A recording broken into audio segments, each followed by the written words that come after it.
Hi everybody, welcome. I'm Nurse Phill, founder of Supportworkerhub. In the club today, we've got a really cool special guest.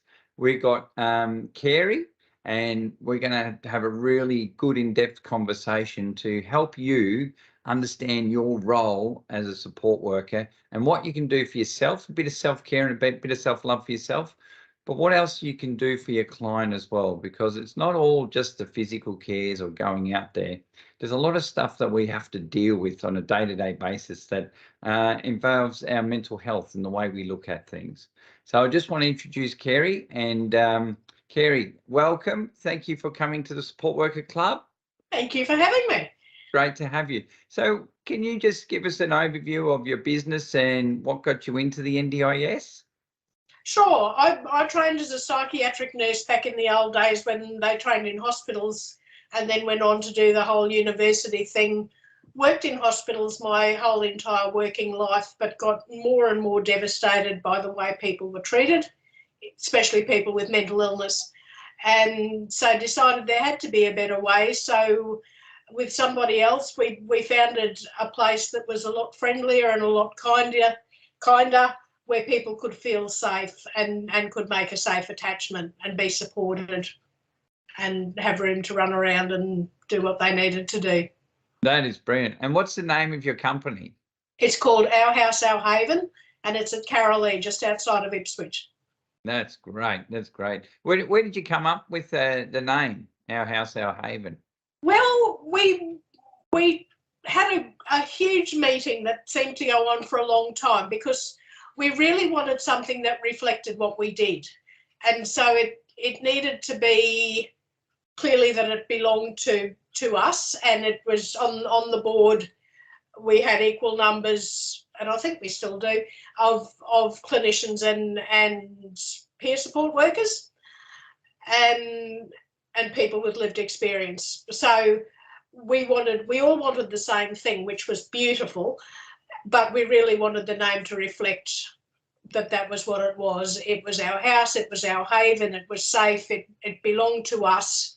It didn't belong to someone else. Someone else, another company sort of thing like that. Yeah. Yes. So what, as a support worker, what sort of things, like if they wanted to take their client to come and see you, what sort of things would you do for NDIS clients? Well, NDIS clients, every client, everyone the same. We don't get funded for everyone that comes here. So what we do is we've got a 2-acre property here, which unfortunately floods when it gets there because we've got the river running through the bottom. We've got a couple of ponies. We've got a great big Great Dane who's a buffhead, who's marked for people. So a lot of people with NDIS that we see here have got really complex childhood trauma, and a lot of them are also on the autism spectrum because there's a lot of crossovers in that with neurologically. So having a big dog sitting on your lap can be quite calming and soothing, unless you're terrified of dogs, then it's probably not. We've got a couple of cats. We've even got guinea pigs now. Oh, right. So because again, people who have had a lot of trauma and people who are on the spectrum find animals really very soothing and calming and safe. And this place is all about being safe. Being safe. Yeah, no, that's very good. So that's interesting. So it's like the Great Dane, like a big weighted blanket. Like yes. Is that he just goes and lies on them? And she does. So I don't know if you can see that couch in the background. That's usually yes. got a Great Dane on it. And that's why we've got a couch instead of having, chairs for people to sit on. There's a couch. So the dog this is a new one. We had a Great Dane before who was just a marvellous therapy dog naturally. This one's a puppy and she's learning. Yes. She already, she'll go to the door when someone comes to the door. She'll greet them at the door and have a sniff and decide how they are. And if she thinks that they need a bit of her special loving, she'll just guide them in here, sit them down, and we'll sit up on the couch and usually put a paw across their lap. And so they just get to sit there and wait until she's decided they're all right again. Really? Yeah. She does it all herself? Yeah. That is brilliant. She's my triage nurse. Yeah, she is your triage nurse. Yeah, that's so good. What's her name? Her name's Harley. Harley. Oh, that's brilliant. And do the clients get an attachment with her? And yeah, they love her. They found it difficult because the dog that we had before, everyone was very, very attached to, and that was difficult. Yes. And so there was a little bit of, well, we're not going to like her because she's not Frankie, you know. But it didn't take a very long to win people over. And get them back in. But she's just a big goofy thing. That's so good. That's so good. And what do when the clients come, what do you do for them when they get there? It depends 100% on what they want to do. So there are some people who want to come and talk. There are a lot of people at the moment who come who are really enjoying doing artwork. So we've got a room upstairs that we do artwork. We've also got a whole space downstairs where Beth, who's the co-founder with me, she's a peer support worker. Yes. She's got it all set, and it's the size of the house, but downstairs, old Queenslander, and great big table, and people sit down there, and sometimes there'll be 10 of them down there chatting away, talking, drawing. The guinea pigs are usually in there somewhere because they hang out in there. And so you have like a club as well? Not as such, but you know, it's one of those places that people come to, and if they feel comfortable, they can come back. And if they just don't gel with it, then they tend to not. Yeah, and right. That works fine for us. Yeah, they can come as long as they feel comfortable and and want to be able to open up and talk to you. And well, it's a not, you know, particularly with the trauma stuff, you've got to feel comfortable to be able to talk. You know, if you're going to tell somebody about all the hideous things that happened to you when you were a child or an adult or in your domestic violence situation currently or anything, you need to be able to relax. So you might notice that there's not a single white wall in this place. It's as non-clinical as you can make it. Yeah, well done. And so people walk in and just, I had one lady come in and she looked around and she said, she was ready to find fault, you know, and she said, well, thank goodness you haven't got white walls and you haven't got your certificates up on the wall to prove you're so much better than I am. And I'm going, they're in the filing cabinet if you want them. Yeah. She said, no. Doesn't work that way. That's not going to help you. But, you know, we work really hard at keeping, you know, and you would know with all of those histories of abuse and anyone who's been in and out of hospital a lot, which is pretty much everyone on the NDIS at some stage, there's this massive control imbalance. And so what we do mostly is teach people how to have control over their own lives and have a voice and speak up for themselves, which is difficult if they've never had that. And if they've gone from abusive relationship to abusive relationship. Yes, because they've never been taught another way to actually to support themselves. With that, actually, that's a really good point about like going into hospital. Just because you're going into hospital doesn't mean you need to give up your rights. Oh, absolutely. Absolutely. And that's been a big lesson for people, you know, that when we talk about it and I go, what happened? Oh, well, I had to hand over all of this stuff and I had to do this. And I go, well, did you tell them that you didn't want to do that? Because, you know, people love running around with their little tick boxes and we've done all of this. And you need to say that it's really important for you to have that pillow, that blanket, that soft toy, that, you know, whatever, within reason. What that's a good point. So with a support worker with them, because a lot of times, like when I work in emergency, I see a lot when a lot of people come in with a disability, they normally have a support worker with them. Yeah. and the support worker's scared and they stand stiff and they don't do anything. Have you got any tips that a support worker can do Yes. when they come in with their client and go, instead of standing there and just watch this go on, what can they do to support their client to give them the best chance? What they can do, and I put this into practice with when we first started. I used to send people up. We rarely send people up to hospital now, but in the beginning when we Brilliant. did, Yes. I'd say, all right, you need to have someone with you, because people were usually, for me to send them to hospital from here, they were acutely unwell. So I'd go, all right, this person's going with you. You've been talking to them, you know them, you've got a relationship with them.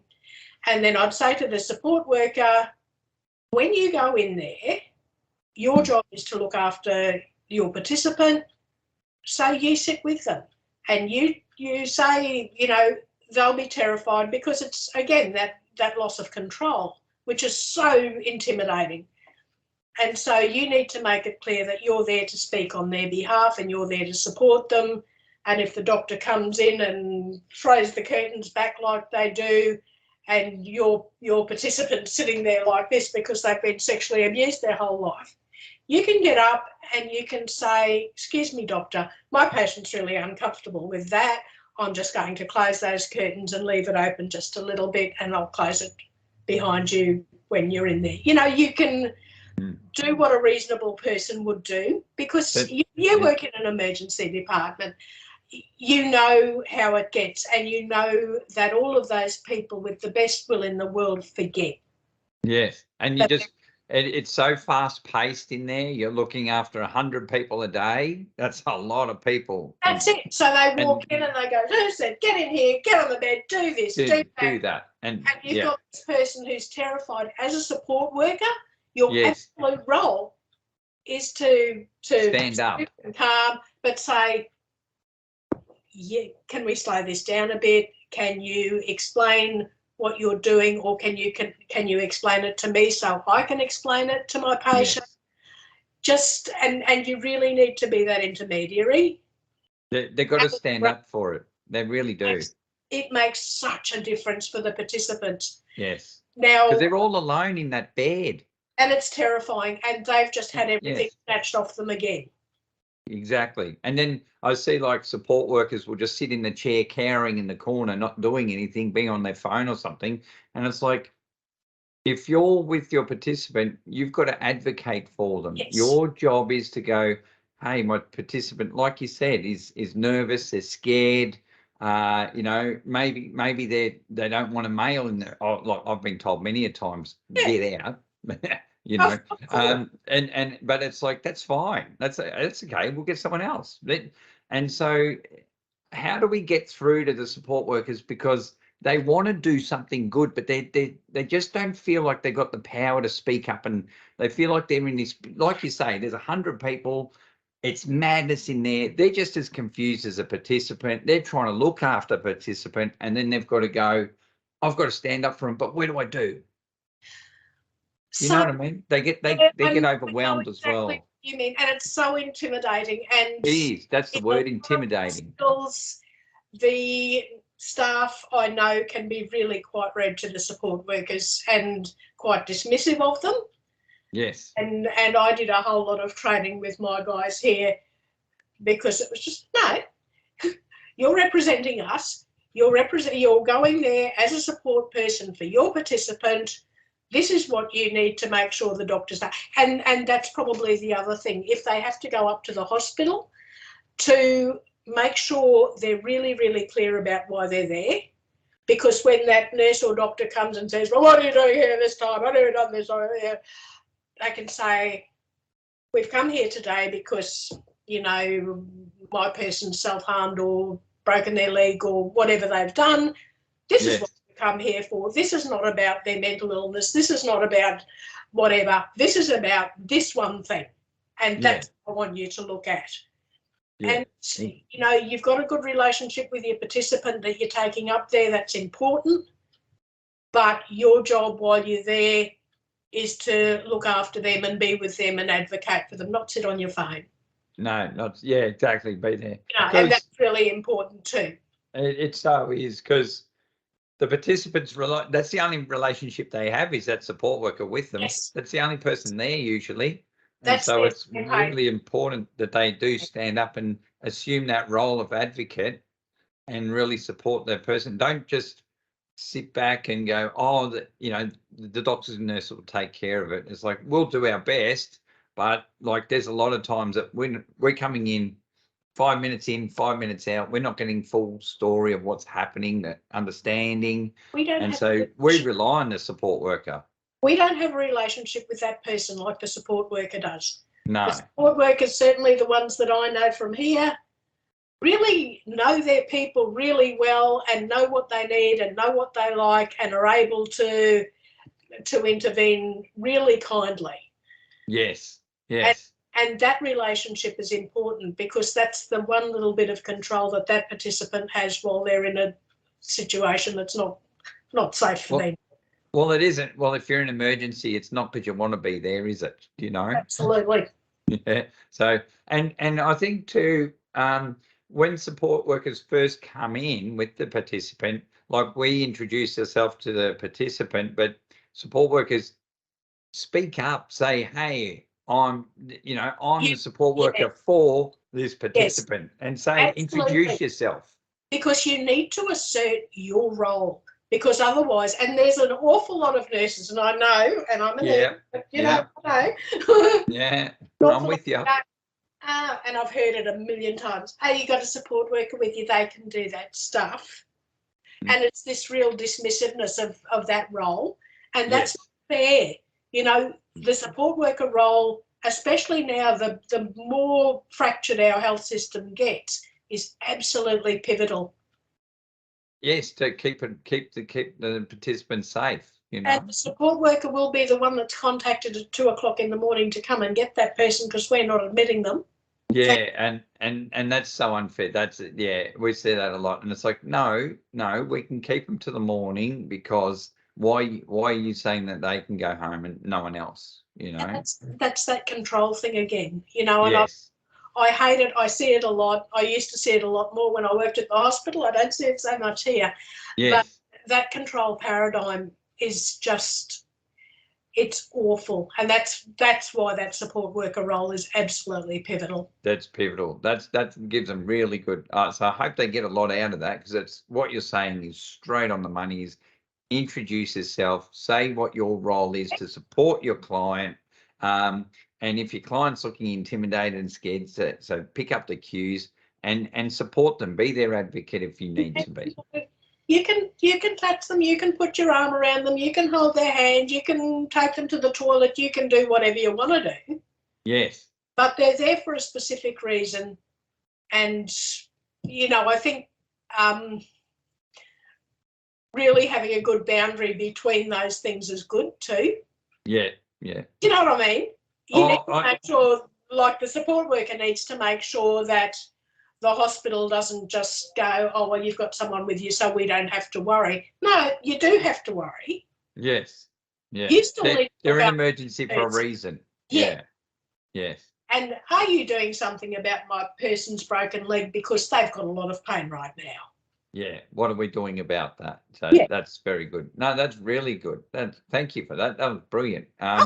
Because it just, you do see a lot of it, and that's what the support worker club's about, is giving the tools to support workers so they can manage their participants whatever they're doing. So, but like with emergency is a big one, and they do get really frightened, they get really scared, and and the participants there because they've got a health emergency that requires them to be there. They're not going there for lunch or for entertainment. So so they're more scared, more frightened, and they need that person who knows them to go stand up and go, I'm in your corner, I'm going to look after you. And I know with one of my support workers, particularly when I sent her up to the hospital, she'd spent an awful lot of time in emergency departments as a younger woman.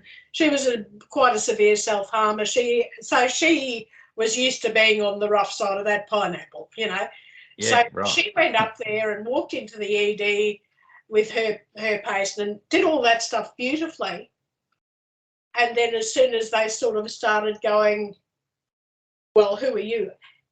Well, she was expecting it and it didn't come, actually, because she was able to assert herself and she didn't have to plead her case. I think having that confidence is where I'm going with this. Yes. Never Yes. mind my head, it's not even Friday. But having that confidence and holding yourself in that way and going, this is my job, I am doing my job, I'm good at my job, and you need me.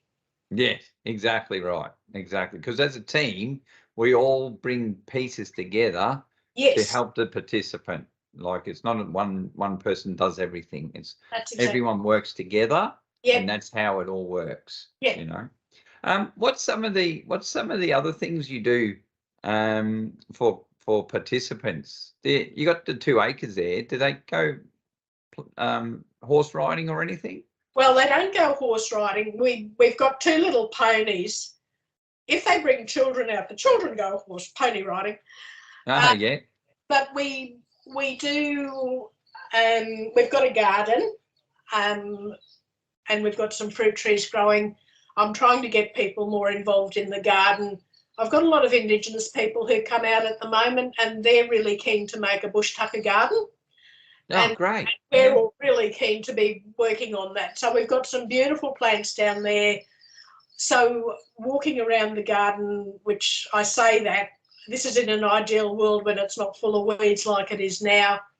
You know, I'll walk around with people, and again, with that neurological stuff, with the autism or the trauma, because it all ends up looking a lot the same. Yes. Walking around the garden very peacefully and going, oh, this is a lemon myrtle here. We'll pick a leaf off that, crush it up, smell that. Smell that, yeah. Oh, so all that lovely sensory stuff. Oh, here's some mint.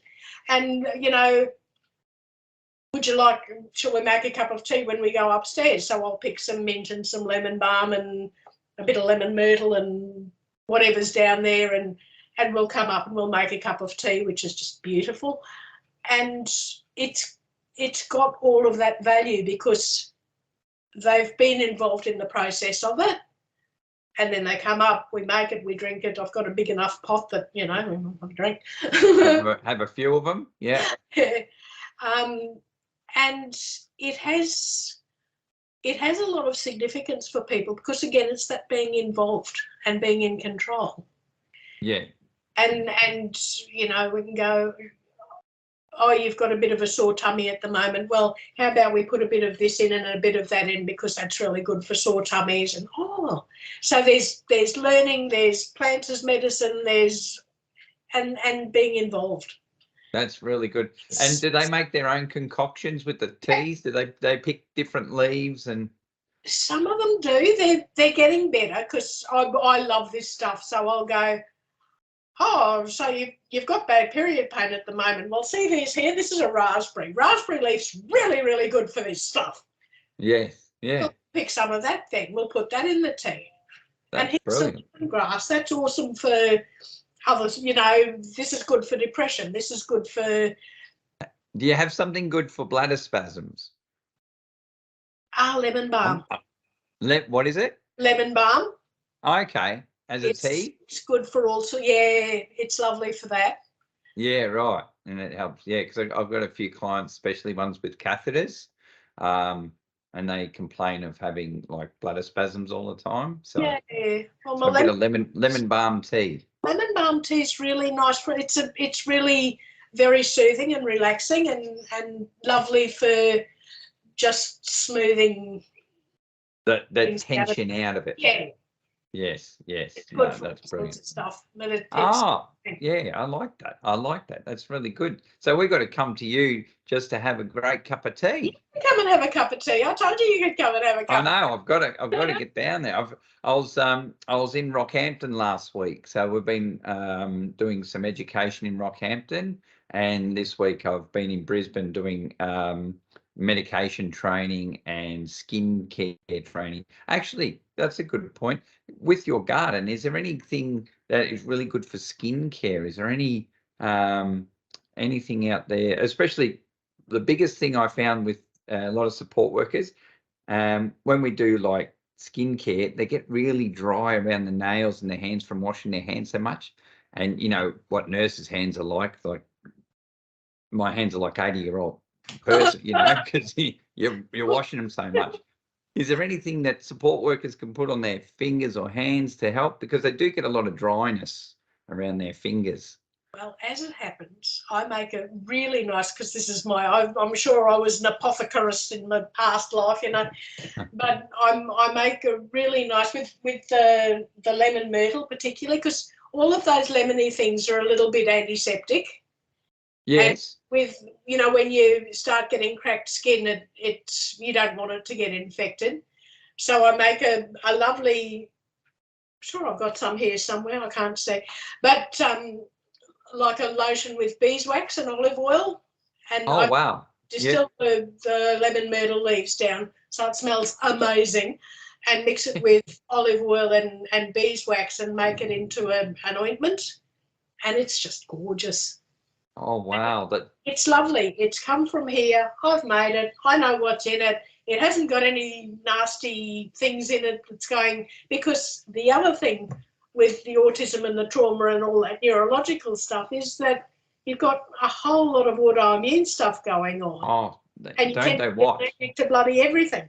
Yes, Right? yes, they do. They do. And they get rashes, they get skin Yeah. infections, they get the whole works. And it's like, how can we go and help support them, especially like one person yesterday when we were talking about skin watch, their client picks at their skin and picks at their skin all the time. So they got sores all over them.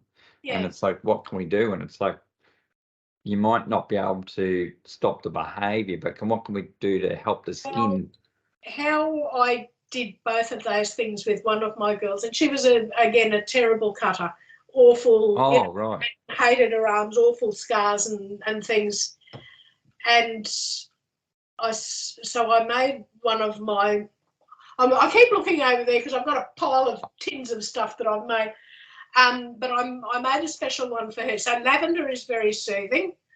A lot of Yes. people who have been in mental health units hate the smell of lavender. It's quite triggering because Yes. they went through a phase of pumping lavender into everything to calm everyone down. It didn't work. No, Mhm. no, because it doesn't work like that. But I made a lovely one, and very specifically for her. I put together different things that I knew that she really liked the smell of, and made that balm. And so I said, all right, so you rub it in, and same if you're picking your skin or you're cutting or whatever you're doing, you Yes. know, when you're rubbing it in, you go, oh, my skin feels beautiful and soft, or oh, I love this arm, or this is whatever you, instead of Ah, that hating it and wanting to punish it, that yes. you're nurturing it and being kind and rubbing it in with something that's beautiful and smells gorgeous, and That I just know changes their headspace. it changes that around, because Yeah. you'll when people, I mean, there's lots of reasons that people pick at their skin and that people can't, Yes. but usually there's some pretty intense feelings directed internally, and they're pretty Yes. negative. That You know, need you to don't that do need that to be. unless you love yourself. Yeah, you got to, and So, slowly work through that. and what we found with her, and because I'd made it specifically for her, you know, Yes. I made one jar of it, I made it for her, nobody else got anything like it. And she, it was actually really effective. She loves it. Oh, that's brilliant. That's great news. Yeah. Because yeah, it just gives them that attention that they feel like they're worth something. Yeah. And And that's she said, you know, when I made, she said, you know, the best thing about this, I said, what? She said, that you made it for me. yes. Yeah. Of That's course I made huge. it for you. You know? And that's really good for support workers to understand. It's like Yes. you don't have to be big and flashy, you know. No. Simple gestures are really what gets through and gets them in deep, you From know. your heart. You know, If you make their special cup of tea or coffee or something specifically the way they like you making it, that helps break down those barriers, doesn't well, it? it shows that you've listened to them. You know them well enough to know that they like these things. You've listened to them to know that they take their cup of tea with two sugars and milk, or black and no sugar, but you've taken the time to know that. Yes, yeah, totally. And to care enough to say, would you like me to get you a cup of tea? I'll go and grab you one. Without going, do you have it again? Because, you know, I make tea for people all the time. I know how everyone has it. I trained in the hospital 100 years ago. We had to know. You had to know. Oh no, you had to do. Oh, it's just so regimented, and that's what I find now actually with NDIS is like a lot of the reporting. They're not very. I haven't even said it, have I? Oh God. And we've got to understand reporting is essential. We have to. We have to do that because that's the way the system is working. The frustrating thing is, I think all of us know what we do, and I'm guessing, you know, we're all pretty good at what we do. Trying to get somebody with absolutely no clue about any of it to understand that, yes, is well nigh impossible. Yeah, and that's the report, you know. Yes. Because they just go, oh no, that's too medical for me. Oh no, that's not there. Or they say, you have to make, my very favourite one, you have to make, you know, you have to prove the progress that you've made, and you have to make it align to their goals. Well, if you've got somebody who had their goals set a couple of years before you started working with them, and their goal was to, you know, make some stuff and sell it at a market stall, which is a great goal. Don't get me wrong. And I go, well, my goal is to keep you alive. And NDIS says, well, we don't care about that. How are we going with the market stall? How are we going with the market stall? And then the auditor comes along and it's like, you failed. We're paying you for this. Yes, yeah. And you're like, well, you're missing the point. You're missing the point for them. I do get this question a bit from support workers, that they feel like when they first come into a client, especially with mental health, they don't know how to start off when they've that first interaction, that first time that they've been assigned to go look after them and meet them. They really need a couple of tools to how to break through so they can start to build a relationship. Okay, and that's, yeah, absolutely. So my favourite is, you know, you say, here's Joe Bloggs, this is who you need to look after, you know, he wants to have a market stall, whatever. And so you go in, you introduce yourself, you know, here I am, I'm here to look after you. You know, do you like animals? Do you have any animals? Do you have pets? Pets are a great place to start. Yes, very good. If he says, no, I hate animals, you go, okay, moving right along. So are you a local? Did you grow up here? Did you grow up in Brisbane? Or did you go, oh, no, actually, I come from North Queensland. Oh, all right. What town were you from up there? You know, or, you know, where we go, oh, I knew some people from there. Or, oh, that's the place where they do the tin mining, isn't it? Or, you know, you find just some point where you can meet. And once you find a point that you can meet them, then you can make a conversation from there. That's great advice. That is really good advice, because that's what you see. They got to meet to make that conversation happen. Yes. That's brilliant, because that's what they need to do. And as a support worker coming in, it's like your role is to find that meeting spot. Yeah. You might go through pets, don't like animals, came from, you know, Germany, I don't know anything about Germany, moving right along. You know, what do we got next? When did you go? So when did you come to Australia? You know, how old were you then? What was that like? What was it like when, and my favourite always, you know, where did you grow up? What was it like there? What was it like when you were a kid? Yes, yeah. I want to get into too much hot water with that one, and I do, but, you know, it's finding something that they will expand on, and you might have to go through 10 things before you find something, but you will. You will, but You keep will. going. Don't stop. Keep Keep going. going. Yes. Don't get sick of the sound of your voice before you do. Yes, exactly. That's very true, Carey. That And is very true. it's your job. Yeah, It's your job to do that. And it's like we've got to make the effort to engage. Yeah. We've got to, you know, it's our job to get in there and understand what's going on. And especially like you say with mental health is sitting on the couch and staying there for a few hours just watching them is not going to help your participant. That drives me nuts. And when I hear about people doing that, when they don't tell me that too often, but when I hear about it, I get really angry because that's not what it's about. No. People are on NDIS for a really good reason. And if they go, I don't feel safe leaving their house, you go, well, let's just go for a walk around the house. Yes. Let's just go to the mailbox. And tomorrow maybe we'll just walk up the street a little bit. And see how we go. You don't have to go on a cruise. No. But you have to be present is the hard thing. You have to be present and beside them all the time.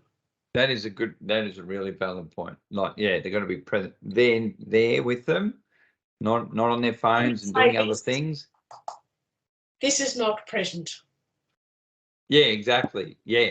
But it's so addictive, the phone, but it's like it takes away from what their job is when they're on it all the time. And so they need to go, no, I'm at work now, put it on silent, put it away, and we'll talk after. I do get some support workers go, yeah, but work calls me on it.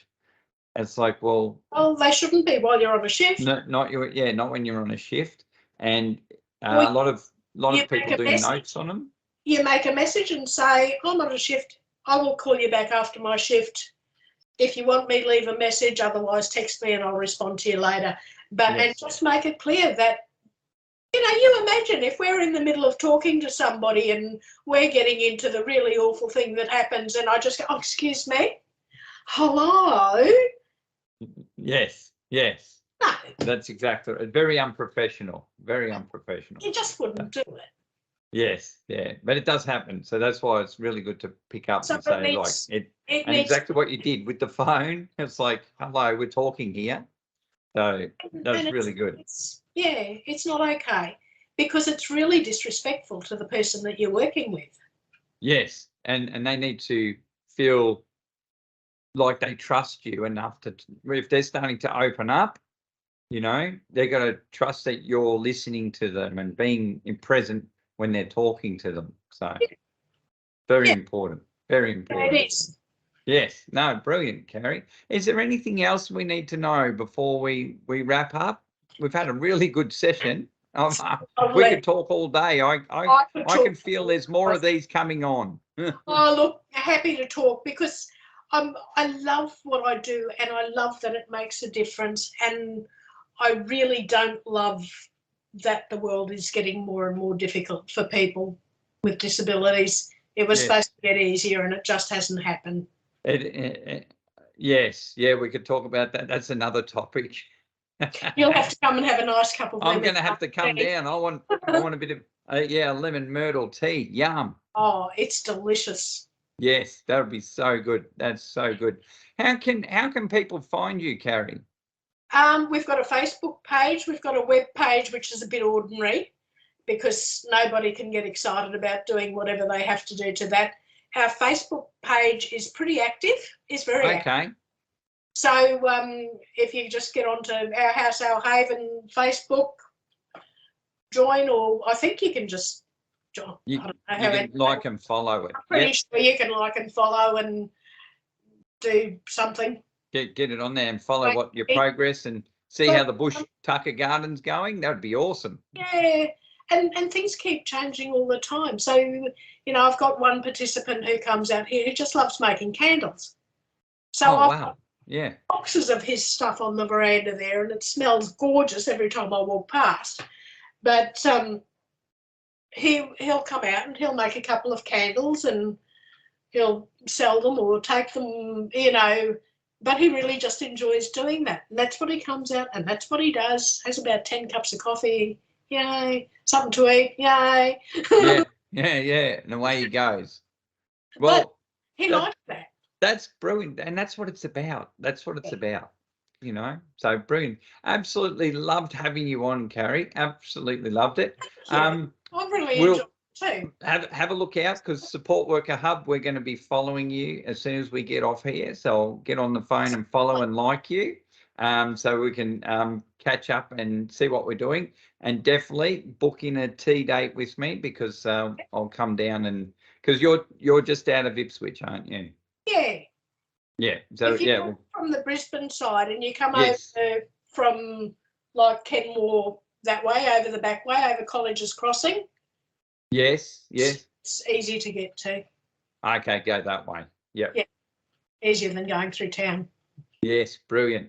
Well, thank you so much. And I tell you that the members of Support Worker Club will be really appreciative of your time and your valuable insights today. That'd be brilliant. And it hopefully gives them some really good points that when they go into an emergency department or they're looking after someone with mental health, that they've got a good start. You know, we've given them a good start there, that how they can get a relationship and start to meet their client where they need to, so they can actually forge a good relationship. So thank you so much for your time today. That's my absolute pleasure. I loved it. Yes, brilliant. And we're definitely doing it again. Good. Sounds good to me. I wish you good health. Take care. And you. Happy Easter. Happy Easter. All right.